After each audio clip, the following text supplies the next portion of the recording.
Hello students, তোমরা কেমন আছো?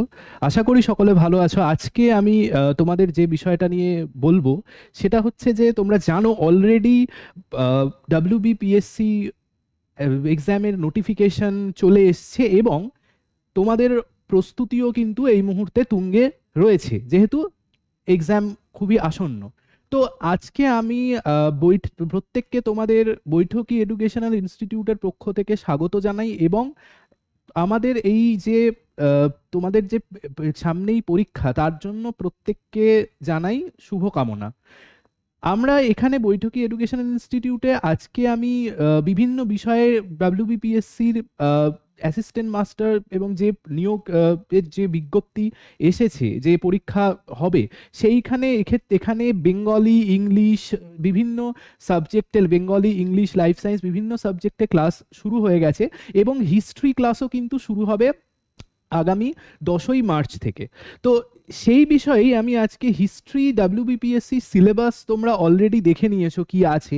তো আমরা আজকে এখানে আলোচনা করব যে বিষয়টা নিয়ে, সেটা হচ্ছে এই সিলেবাসেরই গ্রুপ বিতে দেখা যাচ্ছে গ্রুপ বির একটা অন্যতম গুরুত্বপূর্ণ টপিক নিয়ে। তো গ্রুপ বিতে কি আছে সেটা নিয়েই আমি প্রথমে শুরু করব। তার আগে যেটা বলার যেটা তো যে তোমরা এই নিচে দেখতে পাচ্ছ, যে তোমরা যদি মনে করো যে এই তোমাদের যে প্রিপারেশন সেটাকে তোমাদের সাথে বৈঠকি ইনস্টিটিউট সবসময়ই রয়েছে এবং তোমরা চাইলে আমাদের এই নম্বরে যোগাযোগ করতে পারো। এবং আমরা এখানে 10ই মার্চ থেকে আগামী ইতিহাসের যে ক্লাস সেটা কিন্তু শুরু হচ্ছে WBPSC।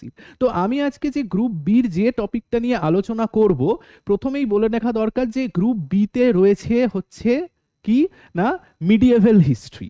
এবং মিডিয়েভাল হিস্ট্রির মধ্যে যেরকম মিডিয়েভাল ইন্ডিয়া রয়েছে এবং তার সাথে সাথে মিডিয়েভাল ইউরোপও রয়েছে।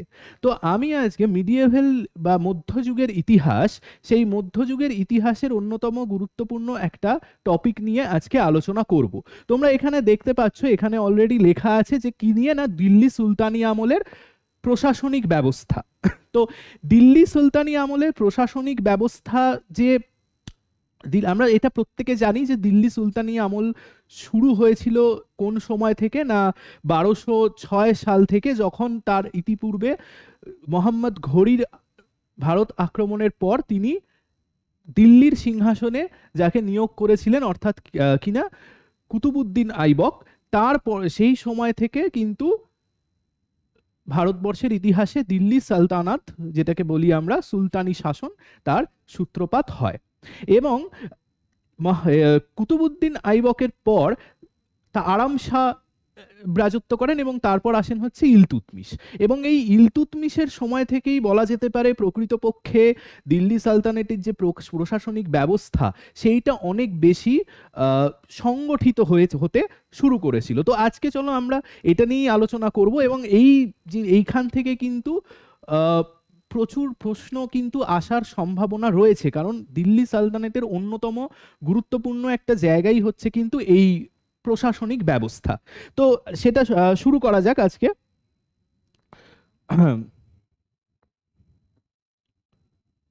তো দিল্লি সুলতানি আমলের যখন আমরা প্রশাসনিক ব্যবস্থা নিয়ে সম্পর্কে আলোচনা করব, প্রথমেই আমাদের যেটা দেখতে হবে যে এটা যে দিল্লি সুলতানি আমলের সমস্ত যে প্রশাসনিক ব্যবস্থা, এটা এখানে দেখো দেখাই আছে যে শরিয়া বা ইসলামিক আইন অনুসারে কিন্তু নেওয়া হতো। এবং এই দিল্লি সুলতানির যে অধীনে যে প্রশাসনিক ব্যবস্থা যেটা সূত্রপাত হয়, সেটা এটা নিয়ে একটা কিন্তু গুরুত্বপূর্ণ প্রশ্নও আসতে পারে। সেটা হচ্ছে এই প্রশাসনিক ব্যবস্থা দিল্লি সুলতানের সেটা কোথা থেকে ইনফ্লুয়েন্সড, ঠিক আছে, কোন জায়গা থেকে কোথা থেকে ইনফ্লুয়েন্স। তো সেক্ষেত্রে আমাদের দেখতে হবে যে এইখানে তিনটে ডাইনেস্টির নাম আছে, একটা আব্বাসীয়, একটা গজনবী এবং একটা হচ্ছে সেলজুক। এই তিনটে অঞ্চল, এটা জানি আমরা যে মধ্যযুগীয় আমলে টার্কি অঞ্চলে বাগদাদ থেকে শুরু করে এই যে জায়গাগুলোতে এই আব্বাসীয় ডাইনেস্টি, গজনভি এবং সেলজুকদের ডাইনেস্টির কথা আমরা জানতে পারি। এবং এইখান থেকেই কিন্তু দিল্লি সুলতানি আমলের যে প্রশাসনিক ব্যবস্থা সেটা প্রভাবিত হয়েছিল। ফলে আমরা এখান থেকে কিন্তু একটা গুরুত্বপূর্ণ প্রশ্ন থাকতে পারে, সেটা কিন্তু প্রত্যেকে মাথায় রাখতে হবে আমাদের, যে কি না আব্বাসীয় ডাইনেস্টি, গজনবি ডাইনেস্টি এবং সেলজুক যে প্রশাসনিক ব্যবস্থা, সেইখান থেকে কিন্তু দিল্লির যে সুলতানি আমলের প্রশাসনিক ব্যবস্থাটা কিন্তু ইনফ্লুয়েন্সড হয়েছিল। দ্বিতীয় যে বিষয়টা, এই যে দিল্লি সুলতানি ব্যবস্থা, প্রশাসনিক ব্যবস্থা, এইটা কিন্তু তিনটে স্তরে বিভক্ত ছিল। তিনটে কি কি স্তরে বিভক্ত ছিল না, প্রথমে হচ্ছে কেন্দ্রীয় প্রশাসন, তারপর হচ্ছে প্রাদেশিক প্রশাসন এবং তারপর হচ্ছে স্থানীয় প্রশাসন। এবার দিল্লি সালতানাতের কোথা থেকে প্রশ্ন বেশি আসতে পারে, তার মধ্যে অন্যতম নিশ্চয়ই প্রশাসনিক ব্যবস্থা। এবার এই প্রশাসনিক ব্যবস্থার মধ্যেও আমরা দেখতে পাচ্ছি যে তিনটে ভাগ রয়েছে। একটা যেমন হচ্ছে কেন্দ্রীয় প্রশাসন রয়েছে, একটা দেখছি প্রাদেশিক প্রশাসন রয়েছে, আবার একটা স্থানীয় প্রশাসন রয়েছে। ফলে এখান থেকে এবার প্রশ্ন স্বভাবতই আসতে পারে যে কি কি ধরনের প্রশ্ন এইগুলো এই জায়গাগুলো থেকে আসতে পারে, এটা আমি বিস্তারিত আলোচনা করব আজকে। তো প্রত্যেকটা প্রাদেশিক প্রশাসনই হোক কিংবা কেন্দ্রীয় প্রশাসন, তো প্রত্যেকটা ক্ষেত্রে যে প্রশাসনিক পদগুলো ছিল বা ইউনিট, যেটাকে আমরা বলে থাকি কি না প্রশাসনিক পদ বা ইউনিট, অ্যাডমিনিস্ট্রেটিভ ইউনিট, এই প্রশাসনিক পদ বা অ্যাডমিনিস্ট্রেটিভ ইউনিট যেটা, তাদের নাম এবং তারা যেটা সেই পার্টিকুলার যে প্রশাসনিক পদটা সেইটাকে কন্ট্রোল করতো, তার প্রধান কারা কারা ছিল, এইটা কিন্তু খুব গুরুত্বপূর্ণ। এর পাশাপাশি এরকম বহু প্রশাসনিক মানে দিল্লিতে এরকম বিভিন্ন প্রশাসনিক পদ রয়েছে বা প্রশাসনিক পোস্ট রয়েছে, যেগুলো দিল্লির যারা সুলতান হয়েছিলেন তারা নিজেরা তৈরি করেছিলেন। যেমন আমি অ্যাজ আ এক্সাম্পল যদি বলি, আমরা দেখব দিওয়ান ই কোহি বলে একটা ডিপার্টমেন্ট ছিল। দিওয়ান ই কোহি,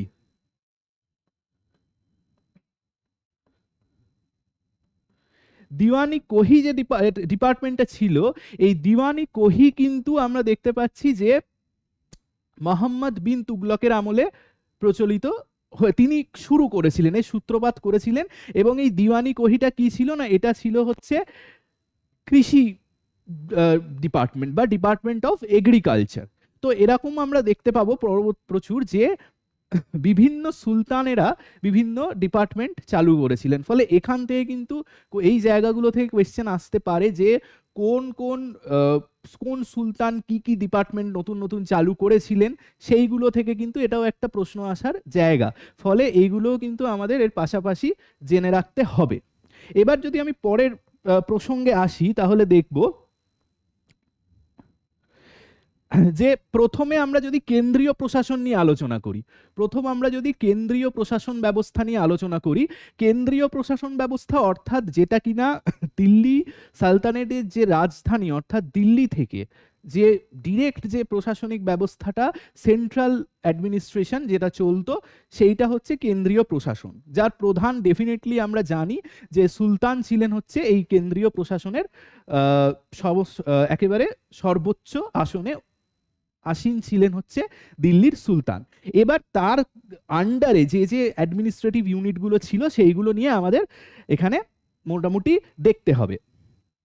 এবং আমরা শুধুমাত্র এই যে দিল্লি আলোচনায় সামরিক, প্রশাসনিক, তারপর হচ্ছে আইনি, অর্থনৈতিক বিভিন্ন বিভাগ কিন্তু আমরা এক্ষেত্রে দেখতে পাই।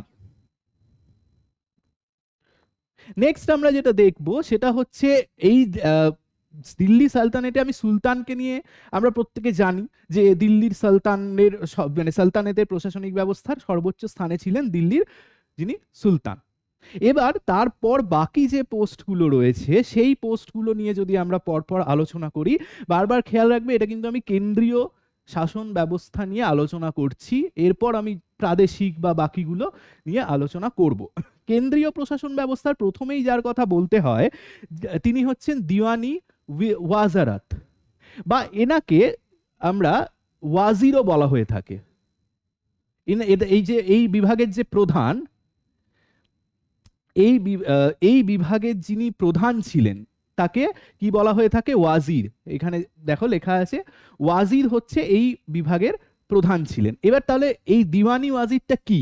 দিওয়ানি ওয়াজির ছিল হচ্ছে বলা যেতে পারে সবচেয়ে গুরুত্বপূর্ণ একটা কার্যালয় দিল্লি সালতানেটের। এবং এখানে দেখো ওয়াজির অর্থাৎ কিনা যিনি প্রধানমন্ত্রী, তাকে কিন্তু ওয়াজির বলা হতো, এবং তিনি ছিলেন হচ্ছে এই দিওয়ানি ওয়াজারাত, যেটা এর প্রধান ছিলেন হচ্ছে ওয়াজির। এবং এখান থেকে তাহলে কি রকম ধরনের প্রথম প্রশ্ন হচ্ছে যে দিওয়ানি ওয়াজারাতের প্রধান কে ছিলেন, এবং তার পোস্টটাকে আমরা কি বলতে পারি না, তিনি অলমোস্ট একজন যাকে বলা যায় প্রধানমন্ত্রী। এবং তার কি কি কাজ ছিল নেক্সট আমাদের দেখতে হবে, এটা তার কি কি কাজ ছিল। এখানে নেক্সট পয়েন্টে সেই বিষয়টা আলোচনা হয়েছে যে ওয়াজিরের কি কি, দিল্লি সালতানেটের প্রশাসনিক ব্যবস্থায় ওয়াজিরের কি কি কাজ ছিল।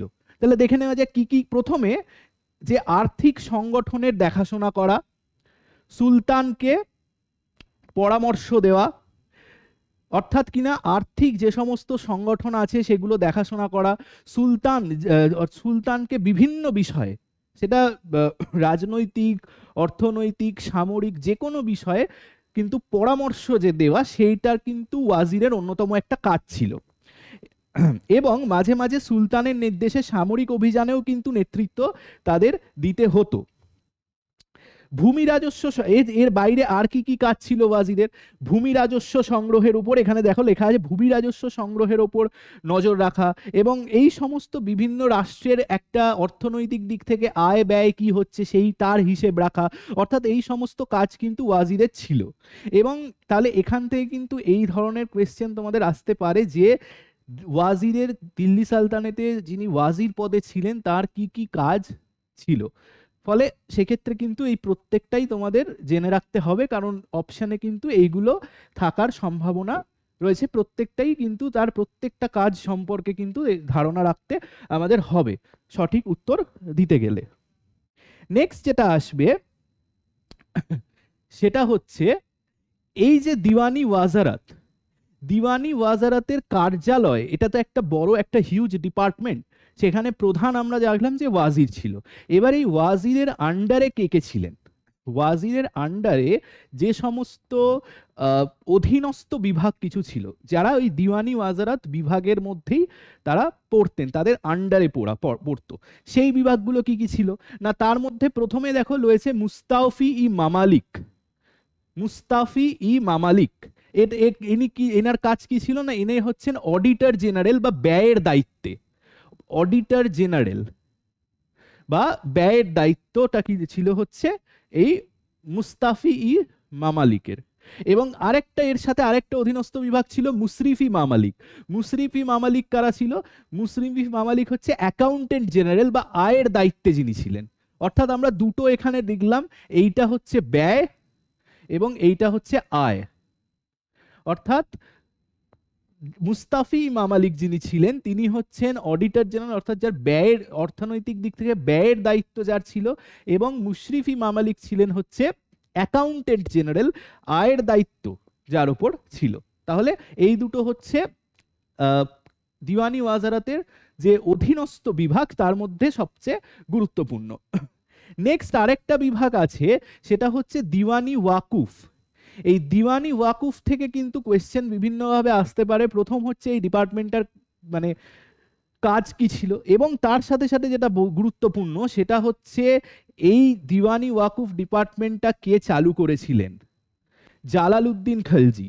জালালউদ্দিন খলজি দিল্লির খিলজি যে বংশ তার যিনি প্রতিষ্ঠাতা, অর্থাৎ দিল্লি খলজি বংশের প্রতিষ্ঠা হয়েছিল আমরা জানি 1290 সালে। 1290 সালে দিল্লি সালতানেটে যে খলজি বংশের প্রতিষ্ঠা হয়, সেই খলজি বংশের প্রথম যিনি সুলতান ছিলেন অর্থাৎ জালালউদ্দিন খলজি, যিনি 1290 থেকে 96 এই সময়ের মধ্যে রাজত্ব করেছিলেন। তারপর কে আসছেন? আলাউদ্দিন খলজি রাজত্ব করছেন। তো জালালউদ্দিন খলজির সময় জালালউদ্দিন খলজি এই দিওয়ানি ওয়াকুফ যে ডিপার্টমেন্টটা এইটার সূচনা করেছিলেন। এবার এই কাজ কি ছিল না, শুধুমাত্র ব্যয়ের তত্ত্বাবধানের জন্য প্রবর্তিত, এবং এই যে অর্থনৈতিক বিষয়গুলোতে ব্যয়ের যে যতটা ব্যয় হচ্ছে দিল্লি সালতানেটে সেইটাকে তত্ত্বাবধান করার দায়িত্ব কিন্তু ছিল দিওয়ানি ওয়াকুফের, যেটা জালালউদ্দিন খলজি প্রতিষ্ঠা করেছিলেন। এটা কিন্তু জেনে রাখবে, এটা হচ্ছে দিওয়ানি ওয়াজারাত, যেটা তার আন্ডারেই এই ডিপার্টমেন্টটা ছিল, যেরকম এই ওপরের দুটোর মতো। নেক্সট হচ্ছে দিওয়ানি মুস্তাখারাজ। এই দিওয়ানি মুস্তাখারাজ ডিপার্টমেন্টটা কে চালু করেছিলেন? না, এই দিওয়ানি মুস্তাখারাজ ডিপার্টমেন্টটা চালু করেছিলেন হচ্ছে আলাউদ্দিন খিলজি। অর্থাৎ জালালউদ্দিন খিলজির পর যিনি সুলতান হয়েছিলেন খলজি বংশে, আলাউদ্দিন খলজি। আলাউদ্দিন খলজি সময়কালটা কত? না, আলাউদ্দিন খলজির সময়কাল হচ্ছে 1296, যেখানে জালালউদ্দিন খলজি শেষ হচ্ছে তারপর থেকে 1316 খ্রিস্টাব্দ পর্যন্ত। এটা হচ্ছে আলাউদ্দিন খলজির রাজত্বকালের সময়। তো এই সময় তিনি এই দিওয়ানি মুস্তাখারাজ বলে যে ডিপার্টমেন্টটা, এইটা তিনি চালু করেন। এই দিওয়ানি মুস্তাখারাজ ডিপার্টমেন্টের কাজ কি ছিল? না, এর কাজ ছিল হচ্ছে সাম্রাজ্যের বিভিন্ন অংশ থেকে রাজস্ব বকেয়া অনুসন্ধান এবং আদায়ের, মানে রাজ্যে তার যে রাজত্ব, তার রাজত্বের বিভিন্ন যে স্থান, বিভিন্ন অংশ, সেইখানে যে রাজস্ব তারা দেওয়া হতো, সুলতানেতে যে রাজস্ব আদায় করা হতো, সেই রাজস্ব কার কোথায় কতটা বকেয়া আছে, কতটা বাকি আছে, সেই সমস্ত অনুসন্ধান করার জন্য এবং যে বকেয়া রাজস্বটা রয়েছে সেইটা আদায় করার যে বিষয়টা, সেইটার জন্য কিন্তু আলাউদ্দিন খলজি এই দিওয়ানি মুস্তাখারাজ ডিপার্টমেন্টটা চালু করেছিলেন। নেক্সট হচ্ছে দিওয়ানি আমিরি কোহি। দিওয়ানি আমিরি কোহিটা কি ছিল? না, দিওয়ানি আমিরি কোহি হচ্ছে কৃষি বিভাগ। এখানে দেখো লেখা আছে কৃষি বিভাগ। দিওয়ানি আমিরি কোহি হচ্ছে কৃষি বিভাগ, এবং এই ডিপার্টমেন্টটা কিন্তু চালু করেছিলেন তুগলক বংশের রাজা। তোমরা সবাই এনার নাম শুনেছো, তিনি হচ্ছেন মোহাম্মদ বিন তুগলক। তুগলক বংশের রাজা মোহাম্মদ বিন তুগলক এই যে দিওয়ান ই আমির ই কোহি, এই যে ডিপার্টমেন্টটা এটা শুরু করেছিলেন, এটা হচ্ছে কৃষি বিভাগ ছিল। ফলে এই যে শেষ আমরা যে তিনটে নাম পড়লাম, এখান থেকে কিন্তু দু ধরনের কোয়েশ্চেন আসতে পারে। প্রথম হচ্ছে এই ডিপার্টমেন্টটা কিসের ছিল, এদের কাজ কি ছিল, এবং সেকেন্ড যেটা আসতে পারে সেটা হচ্ছে এই যে ডিপার্টমেন্টগুলো কারা কারা, কোন সুলতানরা চালু করেছিল। ফলে এই দু ধরনের কোয়েশ্চেন কিন্তু এখান থেকে আসার সম্ভাবনা রয়েছে। নেক্সট যেটা বলবো সেটা হচ্ছে দিওয়ানি আর্জ। আমরা তাহলে প্রথমে দিওয়ানি ওয়াজারাত হয়ে গেল আমাদের, এবার হচ্ছে দিওয়ানি আর্জ। দিওয়ানি আর্জ অর্থাৎ কিনা সেনাবাহিনীর যিনি দায়িত্বে। আমরা এতক্ষণ যেটা ছিলাম সেটা হচ্ছে যে অর্থনৈতিক দিকটা, বেসিক্যালি ওয়াজারাত প্রধানমন্ত্রী ছিলেন, কিন্তু তার যে দায়িত্ব, বিভিন্ন দায়িত্বের মধ্যে সবচেয়ে প্রধান দায়িত্ব হচ্ছে অর্থনৈতিক দিকটার উপরই ন্যস্ত ছিল। এবার আমরা যদি সেনাবাহিনীর দিকটা দেখি, সামরিক দিকটা, অর্থাৎ সামরিক দিকটা হচ্ছে দিওয়ানি আর্জ। এবং এই দিওয়ানি আর্জ এর প্রতিষ্ঠাতা, মানে দিওয়ানি আর্জের যিনি প্রধান, তাকে কি বলা হতো? দিওয়ানি আর্জের প্রধানকে বলা হতো হচ্ছে আরিজ ই মামালিক। আরিজ ই মামালিক, এই আরিজ ই মামালিকের নেতৃত্বে এই দিওয়ানি আর্জ যে বিভাগটা, এটা এখানে চলতো।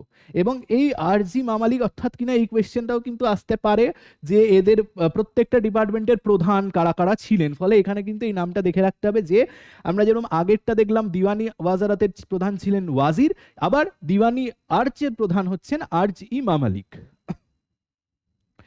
তার কি কি কাজ ছিল? নেক্সট পয়েন্ট যেটা আমাদের আলোচনা করতে হবে সেটা হচ্ছে সৈন্যদের নিয়োগ করা। এটা কিন্তু খুব গুরুত্বপূর্ণ।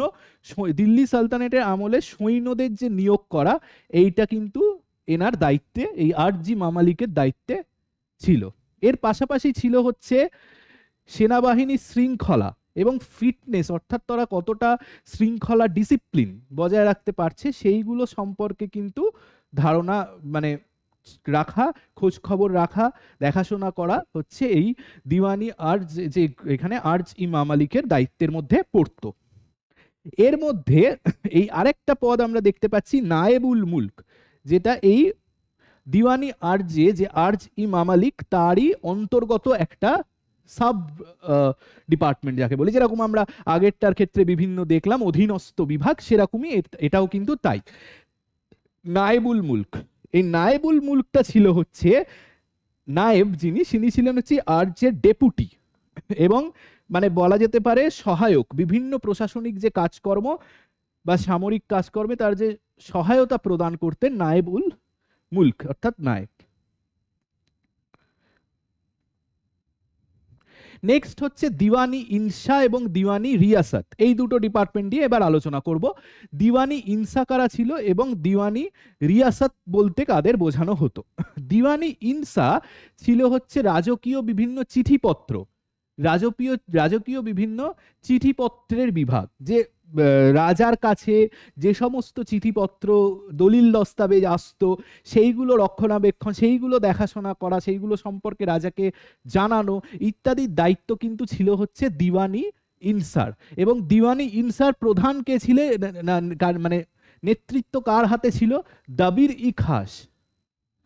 এই দাবির ই খাস বা শর্ট ফর্মে যাকে দাবির বলা হতো, ঠিক এই দাবির ই খাস বা দাবির যাকে বলা হতো, এনার কিন্তু দায়িত্বে ছিল হচ্ছে এই দিওয়ানি খাস যে বিভাগটা এইটা, এবং যার তাহলে হচ্ছে রাজকীয় চিঠিপত্রের বিভাগ। তাহলে এর দিওয়ানি খাসের প্রধান কে ছিল সেটাও কিন্তু আসতে পারে, এবং এটা কিন্তু এই ধরনের কোয়েশ্চেন কিন্তু ম্যাচিং হিসাবেও দিতে পারে, যে প্রথমে বাঁদিকে ধরো এরকম দিল যে প্রথমে 4টে বিভাগের নাম, আর তার ডান দিকে হচ্ছে সেই বিভাগের প্রধান কারা কারা ছিল তাদের নাম। ফলে সেক্ষেত্রে এইগুলো কিন্তু প্রত্যেকটা দেখে রাখতে হবে। নেক্সট হচ্ছে দিওয়ানি রিয়াসাত। দিওয়ানি রিয়াসাত কি ছিল না, এই দিওয়ানি রিয়াসাত হচ্ছে আলাউদ্দিন খিলজির শাসনকালে, এটাও কিন্তু আলাউদ্দিন খিলজির সময় প্রতিষ্ঠিত হয়েছিল এই ডিপার্টমেন্টটাও আলাউদ্দিন খিলজির সময় প্রতিষ্ঠিত হয়েছিল। এবং এর কাজ কি ছিল? এর কাজ ছিল হচ্ছে পণ্য সমস্ত সরবরাহ নিবন্ধন করা এবং বাজারের মান বজায় রাখা। আমরা এটা খুব ভালো করে জানি যে আলাউদ্দিন খিলজি যখন রাজত্ব লাভ করেছিলেন, অর্থাৎ কত সাল না, যেটা আগে বললাম 1296 থেকে 1316, 1296 থেকে 1316, এইটা হচ্ছে আলাউদ্দিন খিলজির শাসনকালের সময়। এই সময় তার একটা গুরুত্বপূর্ণ যে কার্যাবলীর মধ্যে একটা হচ্ছে মার্কেট রিফর্ম বা বাজার দর নিয়ন্ত্রণ।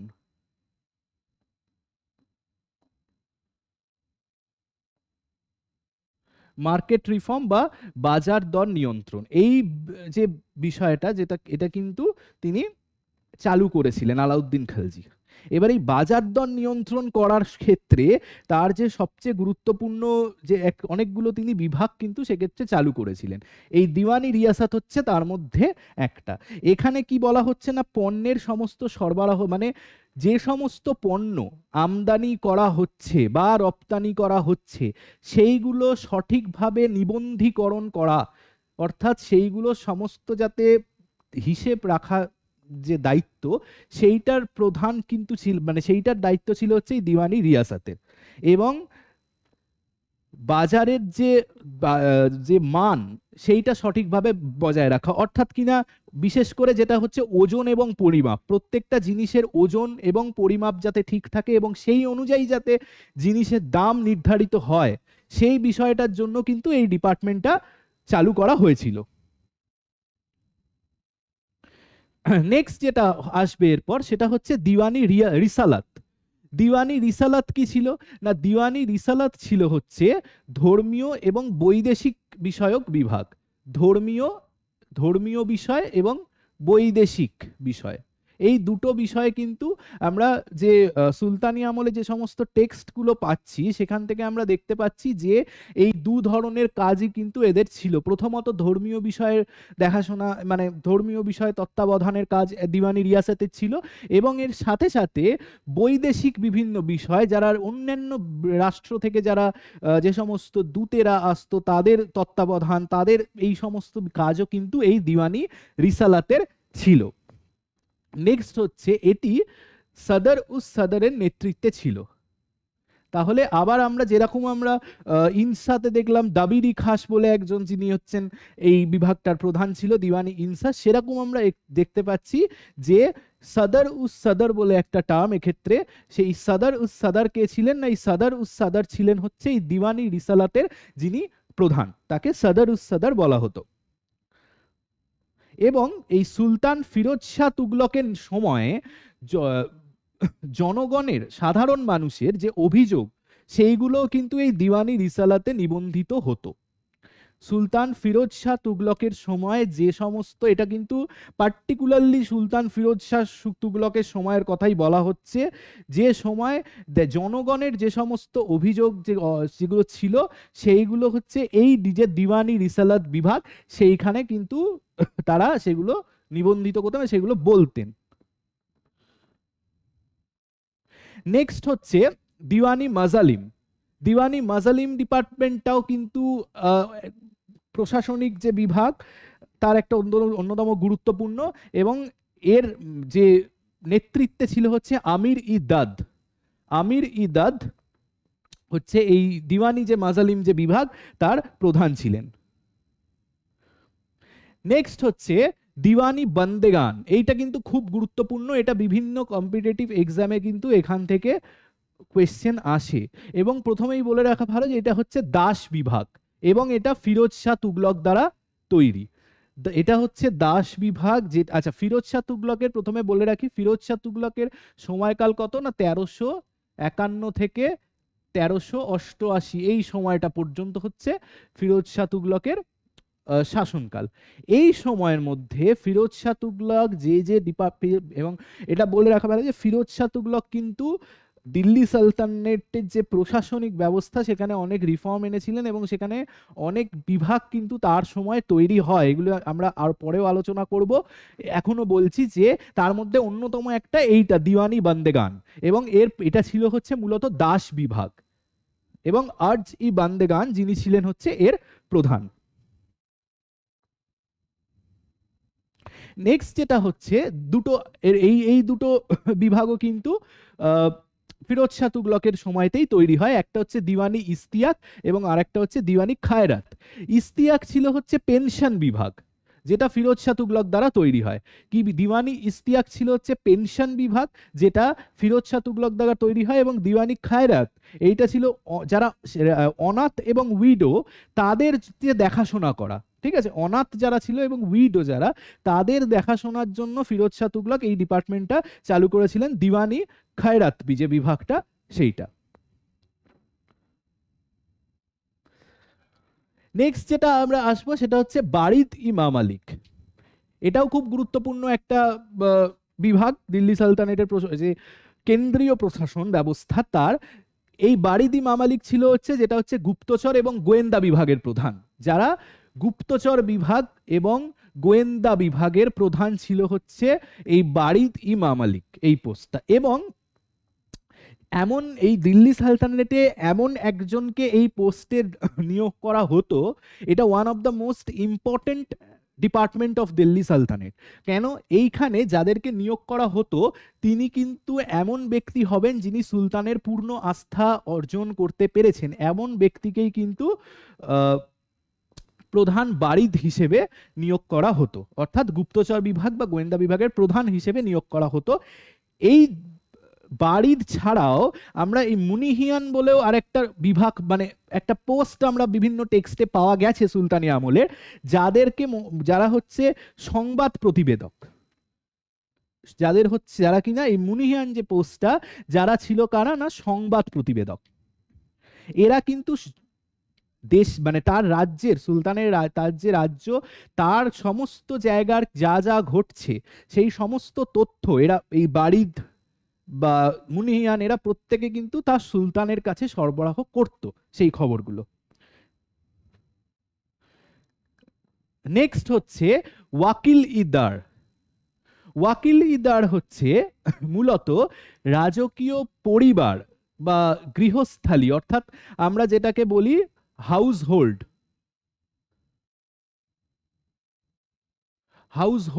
যেটা হচ্ছে কিনা রয়্যাল হাউসহোল্ড। রয়্যাল হাউসহোল্ড যেটা ওয়াকিলিদার, সেই রয়্যাল হাউসহোল্ডের দায়িত্বে ছিল হচ্ছে ওয়াকিলিদার। তার এই যে বিভিন্ন কার্যকলাপ সম্পর্কে বলা আছে।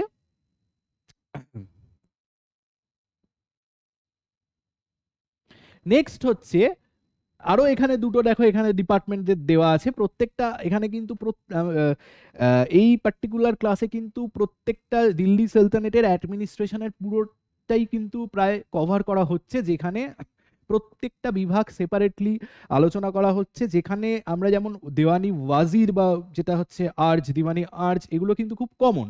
এখানে যেগুলো আছে এগুলো কিন্তু প্রশ্ন আসার ক্ষেত্রে একটু আনকমন, এবং এগুলো কিন্তু আসতে পারে অনেক ক্ষেত্রে, একটু যদি মানে ডিপে গিয়ে কোয়েশ্চেন হয় সেক্ষেত্রে কিন্তু এই কোয়েশ্চেন গুলো আসার সম্ভাবনা রয়েছে। তার মধ্যে একটা হচ্ছে আমিরি হাজিব দেখা যাচ্ছে এবং আমিরি শিকার। এই দুটো কি ছিল না, আমিরি হাজিব হচ্ছে বিভিন্ন খালিশা আদালতের দায়িত্বে, এবং আমিরি শিকার ছিল হচ্ছে যে সময় অর্থাৎ কিনা সামরিক ও রাজনৈতিক বিভিন্ন দায়িত্বে এরা এই পোস্ট দুটো ছিল, এদের এই বিভাগের দায়িত্ব ছিল। এবং দেখা যাচ্ছে যখন রাজিয়া রাজিয়া যখন অর্থাৎ কিনা ইলতুৎমিশের কন্যা সুলতানা রাজিয়া যখন সিংহাসনে বসেন, সেই সময় আমিরি শিকারের পদে ছিলেন হচ্ছে কে না, এই সময় বলবান ছিলেন হচ্ছে আমিরি শিকারের পদে। ঠিক আছে, বলবান অর্থাৎ যিনি কিনা পরবর্তীকালে 1266 থেকে 1287 এই সময়কালে দিল্লি সালতানেটে রাজত্ব করেছেন। তিনি হচ্ছেন রাজিয়ার সময় আমির ই শিকার যে পদটা তাতে অধিষ্ঠিত ছিলেন। নেক্সট যেটা আসবে সেটা হচ্ছে স্যার ই জানদার এবং দিওয়ানি ওয়াকুফ। স্যার ই জানদার এবং দিওয়ানি ওয়াকুফ, এই দিওয়ানি ওয়াকুফ যে বিষয়টা বা এই ডিপার্টমেন্টটা কিন্তু জালালউদ্দিন খলজি চালু করেছিলেন। ঠিক আছে, অর্থনৈতিক দিক থেকেই এটা গুরুত্বপূর্ণ, এই বিভাগটা কিন্তু জালালউদ্দিন খলজির সময় চালু হয়েছিল। নেক্সট যেটা আসবে সেটা হচ্ছে প্রাদেশিক প্রশাসন। আমরা এতক্ষণ তাহলে আলোচনা করলাম কেন্দ্রীয় প্রশাসনটা নিয়ে, এবার আমরা আলোচনা করব প্রাদেশিক প্রশাসন। প্রাদেশিক প্রশাসনের ক্ষেত্রে আমরা যেটা দেখা যাচ্ছে যে দিল্লি সুলতানের যে প্রশাসন ব্যবস্থা সেইটা তাহলে ক ভাগে বিভক্ত ছিল সেটা আগে আমাদের দেখে নিতে হবে। অর্থাৎ সবার, আমি যেটা শুরুতে বললাম, সবার ওপরে ছিলেন হচ্ছে সুলতান, তারপর দেখো আরো কিন্তু 4খানা প্রভিন্স কিন্তু আমরা দেখতে পাচ্ছি যে অ্যাডমিনিস্ট্রেটিভ ইউনিট যেটাকে আমরা বলি, তা 4খানা বিভাগ কিন্তু আমরা দেখতে পাচ্ছি, 4টে প্রশাসনিক বিভাগ আমরা দেখতে পাচ্ছি। প্রথম হচ্ছে ইকতা।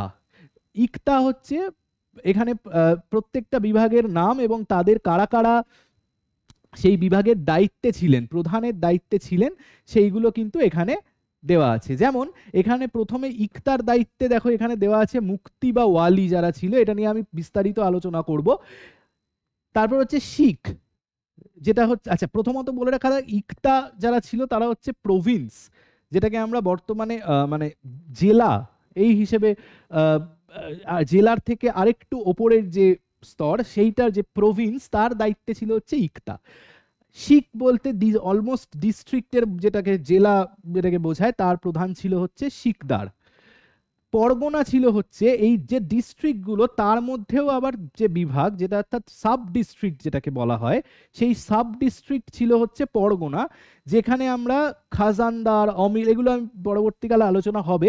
এই পরগনার হচ্ছে তৃতীয় বিভাগ অ্যাডমিনিস্ট্রেটিভ ইউনিটের, এবং চতুর্থ একেবারে শেষ হচ্ছে ভিলেজ অর্থাৎ যেটা গ্রাম। তো এই 4টে মূলত হচ্ছে প্রাদেশিক অ্যাডমিনিস্ট্রেটিভ ইউনিট দিল্লি সালতানেটের আমলে দেখা যায়। এবং এখানে যেটা বলা হয়েছে যে সুলতানাতে প্রদেশ বা ইকতা যা ওয়ালি বা মুক্তি, এই টার্মটা কিন্তু মনে রাখতে হবে, ওয়ালি বা মুক্তি, এখানেও যেটা উল্লেখ রয়েছে মুক্তি এবং ওয়ালি, এরা ছিল হচ্ছে দিল্লি সালতানেটের যে ইকতাগুলো ছিল তাদের প্রধানকে বলা হতো হচ্ছে এটা। নেক্সট আসবে যেটা, সেটা হচ্ছে এই প্রাদেশিক গভর্নরদের কাজ কি কি ছিল। যারা প্রাদেশিক গভর্নর, বিশেষ করে যারা আমি বললাম যেটা এই যে ওয়ালি বা মুক্তি, এদের কাজ কি কি ছিল না, রাজস্ব সংগ্রহ, আইন শৃঙ্খলা বজায় রাখা, এই সমস্ত কিন্তু, এবং এদের প্রত্যেকের কাছে কিন্তু একটা করে সামরিক ইউনিট অর্থাৎ সৈন্যবাহিনীর একটা ইউনিট কিন্তু এদের প্রত্যেকের কাছে থাকতো। এবং যখন সুলতান কোনো যুদ্ধে যেতেন তখন কিন্তু এরা, বিশেষ করে ইকতাদার যাদেরকে বলা হচ্ছে, মুক্তি বা ওয়ালি যাদেরকে বলা হচ্ছে, তাদের থেকে কিন্তু সামরিক সৈন্যবাহিনী সুলতানকে সরবরাহ করা হতো কোনো রকম যুদ্ধের সময়। ফলে প্রত্যেকের কাছে একটা করে সামরিক বিভাগও কিন্তু ছিল। এবং সাহিবি দিওয়ান বলেও একটা এখানে পোস্ট ছিল যারা আয় ব্যয়ের হিসেব রাখতো।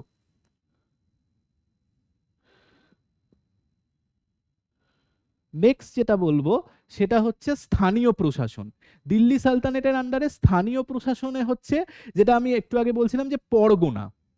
পরগনা কি ছিল না, কয়েকটি গ্রাম মিলে আমরা যদি টপ টু বটম দেখি, যেখানে একেবারে যেটা আমরা দেখলাম কেন্দ্রীয় প্রশাসন, তারপর যেটা দেখলাম ইকতা, তারপর আসছে হচ্ছে শিখ, এবং তারপর হচ্ছে পরগনা, এবং লাস্ট হচ্ছে গ্রাম।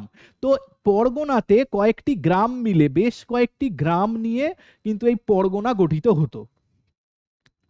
কিন্তু এটা মাথায় রাখতে হবে, বেশ কয়েকটি গ্রাম নিয়ে পরগনা গঠিত হতো, কিন্তু প্রত্যেকটা গ্রাম এবং পরগনা দুটো কিন্তু আলাদা আলাদা নেতৃত্ব, দুটোর ক্ষেত্রে কিন্তু আলাদা ছিল। পরগনার নেতৃত্বে ছিল কিছু মানুষ, মানে কিছু পার্টিকুলার ইউনিট ছিল যারা হচ্ছে পরগনার নেতৃত্বে, আবার কিছু ছিল গ্রামের নেতৃত্বে। বিভিন্ন প্রশাসনিক কর্মকর্তারা কিন্তু আলাদা আলাদা ডিফারেন্ট ছিল।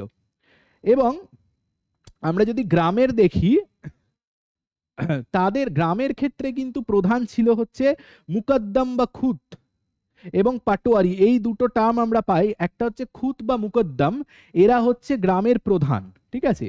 এবং এরা প্রত্যেকেই মূলত হচ্ছে বিভিন্ন উচ্চ শ্রেণীর, বলা যেতে পারে কৃষক, বা অনেক ক্ষেত্রে কৃষকদের মধ্যে যারা উচ্চ বেদ ছিল, ক্ষমতাশালী, তারা এই খুত বা মুকদ্দম। এবং আরেকটা ছিল হচ্ছে পাটোয়ারি।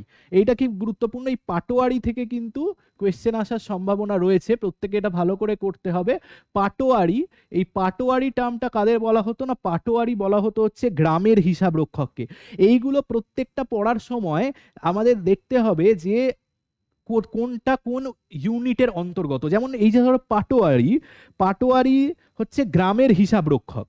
আবার পরগনা লেভেলে অন্য কেউ, বা ইকতা লেভেলে বা শিখ যে লেভেলে, সেখানে আলাদা আলাদা কেউ হিসাব রক্ষক ছিল। ফলে এই পাটোয়ারি কোন ইউনিটের হিসাব রক্ষক, পাটোয়ারি হচ্ছে গ্রামগুলোর হিসাব রক্ষক। ফলে সেইটা কিন্তু মাথায় রাখতে হবে।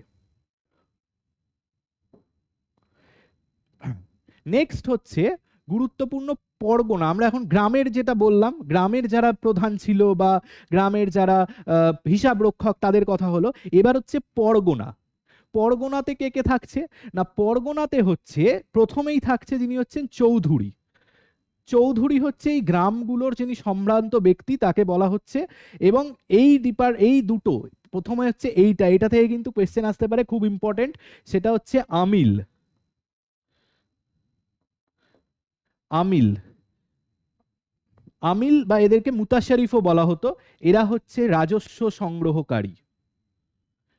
রাজস্ব সংগ্রহকারী কোন লেভেলের, পরগনার। অর্থাৎ এইখানে কিন্তু বিভিন্ন কনফিউজিং কোয়েশ্চেনও আসতে পারে। আমিলের নাম দিয়ে কিন্তু আসতে পারে যে এরা কোন ইউনিটের ছিল, সেক্ষেত্রে কিন্তু এরা পরগনার ছিল, এটা সব মাথায় রাখতে হবে। কারণ আমিল এখান থেকে দুভাবে কোয়েশ্চেন আসতে পারে। এক হচ্ছে আমিল কারা ছিল, আমিলদের কাজ কি ছিল, যেটা হচ্ছে রাজস্ব সংগ্রহকারী ছিল, পরগনা লেভেলে রাজস্ব সংগ্রহ করে সেটা তারা তাদের উচ্চ যে ইউনিট সেখানে পাঠিয়ে আলটিমেটলি মানে সুলতানের কাছে সেই এটা যেত রাজস্বটা। এবার আর এরা কোন, আরেকটা যেটা আসতে পারে, কোন ইউনিটের ছিল না, পরগনার। এবং কারকুন, কারকুন কারা ছিল না, কারকুন বলা হতো হচ্ছে পরগনা লেভেলে যারা ছিল হচ্ছে হিসাব রক্ষক, তাদেরকে কারকুন বলা হতো।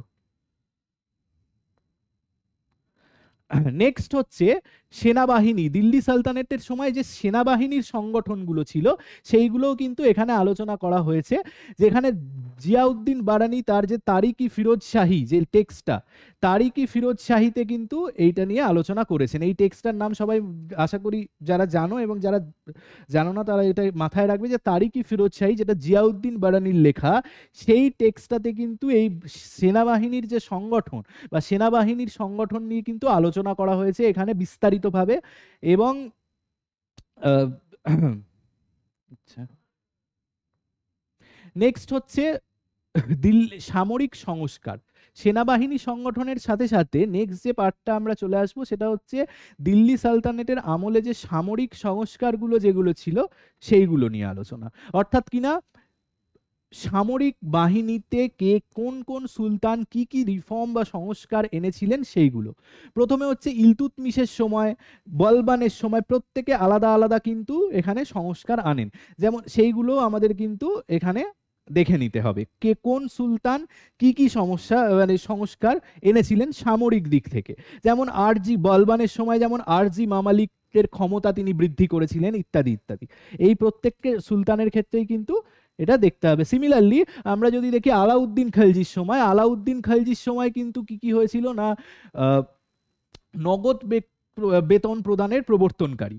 অর্থাৎ এই সময় আগে কি হতো না, আগে যারা সৈন্যবাহিনীর প্রধান ছিল বা সেনাবাহিনীর যারা অংশ ছিল তাদেরকে বেতন হিসেবে জমি প্রদান করা হতো। এই সময় আলাউদ্দিন খলজির সময় দেখা যাচ্ছে যে সৈনিকদের নগদ বেতন প্রদান করা হতে শুরু হয় এই সময় থেকে। অর্থাৎ এইটাও কিন্তু কোয়েশ্চেন আসতে পারে, কোন সুলতান সৈনিকদের নগদ বেতন প্রবর্তন মানে নগদে বেতন দেওয়া ক্যাশ শেপ যে পেমেন্ট সেইটা চালু করেছিলেন না আলাউদ্দিন খলজি। এবং এর সাথে সাথে আমরা যখন এই দাগ এবং হুলিয়া যে প্রথা, এটাও কিন্তু এটা যখন আমরা আলাউদ্দিন খলজি পড়বো পরবর্তী ক্লাসে তখন কিন্তু এটা নিয়ে আমরা বিস্তারিত আলোচনা করব, মানে কোনটাকে দাগ হুলিয়া প্রথা কি ছিল বা এই এই সমস্তগুলো। নেক্সট পার্টটা হচ্ছে ফিরোজ শাহ তুগলক। ফিরোজ শাহ তুগলকের যেটা গুরুত্বপূর্ণ সেই সময় হয়েছিল, তিনি কিন্তু আমার ওই ক্যাশ পেমেন্টটা থেকে বেরিয়ে এসে আলাউদ্দিন খলজি যেটা করেছিলেন সেখান থেকে তিনি আবার ওই জমি দান করার বিষয়টায় চলে আসেন। এবং এই সময় আবার তিনি যেটা নতুন চালু করছেন সেটা হচ্ছে বংশগতভাবে জমি বরাদ্দ প্রদান করা শুরু হয়। অর্থাৎ হেরিডিটারি ভাবে যাকে জমি দান করা হচ্ছে সে বংশানুক্রমিক ভাবে সেই জমিটা সে লাভ করছে, সেইটা ফিরোজ শাহ তুগলকের সময় থেকে শুরু হয়েছিল। নেক্সট হচ্ছে ইকতা ব্যবস্থা। এইটা আজকের বলা যেতে পারে শেষ যে আলোচনা যেটা থাকবে তার মধ্যে এইটাই থাকবে, সেটা হচ্ছে ইকতা ব্যবস্থা। ইকতা ব্যবস্থাও কিন্তু মানে বলা যেতে পারে অন্যতম গুরুত্বপূর্ণ প্রশাসনিক ব্যবস্থার মধ্যে অন্যতম গুরুত্বপূর্ণ একটা অংশ। যদিও এই ইকতা ব্যবস্থা নিয়ে আমরা পরবর্তী যে ক্লাসগুলো হবে সেখানে আমরা আরো ডিটেলসে আলোচনা করব যে ইকতা কি ছিল, ইকতাদারদের কাজ কি কি ছিল, সেইগুলো কিন্তু প্রশাসনিক ব্যবস্থার মধ্যে বা সেম ইয়েতে নয়, পরবর্তী ইকতা ব্যবস্থা ডিটেলে কিন্তু আমাদের পড়তে হবে, কারণ ইকতা ব্যবস্থা থেকেও কোয়েশ্চেন বিভিন্ন আসতে পারে। এই ইকতাদারদের কর্তব্য ক্ষমতা এগুলো কিন্তু প্রত্যেকটাই এক্ষেত্রে ইম্পর্টেন্ট। এবং তারপর যেগুলো কি না প্রত্যেকটা সুলতানে অর্থাৎ আলাউদ্দিন খলজি, গিয়াসউদ্দিন তুগলক এদের প্রত্যেকের সময় ইকতা ব্যবস্থায় কি কি চেঞ্জেস এসেছিল সেইগুলোও কিন্তু আমাদের ভালো করে এক্ষেত্রে দেখতে হবে। মোহাম্মদ বিন তুগলকের শাসনকালে, ফিরোজ তুগলকের শাসনকালে কি কি চেঞ্জ এসেছিল, এবং ফাইনালি লোদিদের অধীনে। অর্থাৎ এই নেক্সট ক্লাসে আমরা এই আজকে যে বিষয়টা আলোচনা করলাম আমাদের যেভাবে পড়তে হবে সেটা হচ্ছে যে প্রত্যেক দিন আমরা এই যে এক একটা টপিক ধরে আলোচনা পড়া এবং সেই প্রত্যেকটা টপিক নিয়ে যত রকম মানে কোয়েশ্চেন অ্যান্সার আছে বা সেই টপিকগুলো নিয়ে আরো বিস্তারিত আলোচনা ইনফরমেশনগুলো গ্যাদার করা এবং সেটা নিয়ে বিভিন্ন কোয়েশ্চেন অ্যান্সার সলভ করা, এইগুলো কিন্তু আমাদের হোমওয়ার্ক হিসেবে করতে হবে। এবং এর সাথে সাথে আমি হোমওয়ার্ক হিসেবে নেক্সট ক্লাসে আমি যেটা করাবো যেটা হচ্ছে আমি নেক্সট ক্লাসে ইকতা ব্যবস্থা যে বা ইকতা সিস্টেম যেটা সেটা আমি ডিটেলে আলোচনা করব, সেটাও কিন্তু দেখে রাখতে হবে। তো আজকে আমি এই দিল্লি সালতানাতের যে প্রশাসনিক ব্যবস্থা অর্থাৎ যেটা মিডিয়েভাল হিস্ট্রির গ্রুপ বি যেটা তোমাদের হিস্ট্রি সিলেবাসের তার সেখানে রয়েছে সেইটা আমি আজকে আলোচনা করলাম। পরবর্তীকালে এই মিডিয়েভাল হিস্ট্রি নিয়ে আরো বেশ কিছু মানে পরবর্তীকালে আলোচনা হবে। তো ইতিমধ্যে তোমরা যদি এখানে এই হিস্ট্রি ক্লাসে অ্যাডমিশন নিতে চাও, যেহেতু পরীক্ষা একেবারেই এসে গেছে, তো একেবারেই সামনে এক্সাম এবং তার প্রিপারেশনের ক্ষেত্রে সেক্ষেত্রে তোমরা এই নিচের যে দেওয়া নম্বর সেখানে কিন্তু তোমরা কন্ট্যাক্ট করতে পারো। তো আজকের এখানেই ক্লাস এই পর্যন্তই। পরবর্তীকালে আমরা নেক্সট দিনে আমরা আবার অন্য বিভিন্ন টপিক আলোচনা করব। ধন্যবাদ।